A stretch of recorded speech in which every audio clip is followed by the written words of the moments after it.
భారత్ ఎదుగుతుంది, ప్రపంచం హైదరాబాద్కి చూస్తుంది. మన హైదరాబాద్లో కోటేశ్వర్లు ఎదుగుతూ ఉన్నారు. తెలంగాణ రాష్ట్రంలో మన తెలుగు నేల మీద Trump towers Kokapet address Hyderabad కాబోతున్నది. అమెరికా అధ్యక్షుడు ట్రంప్ బ్రాండ్ హైదరాబాద్లో రియల్ ఎస్టేట్ మార్కెట్లోకి ప్రవేశించబోతున్నది. భారతదేశంలో ట్రంప్ ఇప్పటికే పలు నగరాల్లో ముంబై, పూణే, కలకత్తా, నోయిడా, గురుగాం ప్రాజెక్ట్స్లో అద్భుతమైన రీతిలో పూర్తి చేసింది. అక్కడ పూర్తి చేసిన సౌత్ ఇండియాలో దక్షిణ భారతదేశంలో ఫస్ట్ ప్రాజెక్ట్ మన హైదరాబాదులోనే. హైదరాబాద్ అంటే తనకెంతో ఇష్టమని చెప్పి కట్టబోతున్నాడు ఈ ప్రాజెక్టు. మంచి లాభాలపై టార్గెట్ పెట్టుకుని ట్రంప్ గారు.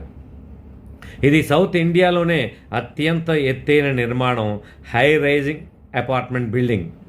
4 ఎకరాల్లో విస్తీర్ణంలో 65 అంతస్తులతో 2 టవర్స్ నిర్మాణం. ఇది సౌత్ ఇండియాలోనే ఓ రికార్డ్. అది మన హైదరాబాద్కి దక్కింది. సవాష్ హైదరాబాద్. దీంట్లో 450 విలాసవంతమైన నివాసాలు, 3.5 4 BHK ఫ్లాట్స్ ఉంటాయట. రేరా అనుమతులు వచ్చేశాయి. ఇక రై అని నిర్మాణం పరుగులని మార్కెట్ కస్టమర్ల అంచనాలు. దీనిని ట్రంప్ కన్స్ట్రక్షన్ కంపెనీకి అఫీషియల్ పార్ట్నర్ అయిన ట్రెబాకో డెవలపర్స్ అధికారికంగా ప్రకటించారు. ఈ ప్రాజెక్టులో ఇందులో మొత్తంగా 16 పెంట్ హౌసులు, అందులో 8 పెంట్ హౌసుల అమ్మకాలు జెట్ స్పీడ్లో అయిపోయాయంటే నమ్ముతారా? 8 పెంట్ హౌసులు సేల్స్ అయిపోయాయట.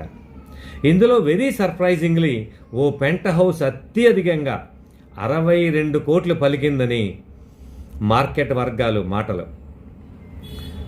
ఈ బడా రియల్ ఎస్టేట్ కంపెనీలు హైదరాబాదులో లగ్జరీ అపార్ట్మెంట్సే కాకుండా అన్ని వర్గాల వారికి చేరువ అవ్వాలని, మధ్యతరగతి సామాన్య మానవులు కూడా అందుబాటు ధరలతో అపార్ట్మెంట్లు, ప్రాజెక్టులు చేపడితే బాగుంటుందని జనాభిప్రాయం, మా అభిప్రాయం. ప్రభుత్వం కూడా ఆ విధంగా చర్యలు ప్రోత్సహిస్తుందని ఆశిద్దాం. జై హైదరాబాద్, జై తెలంగాణ, జై Bharat. RMS talks. Like, share and subscribe.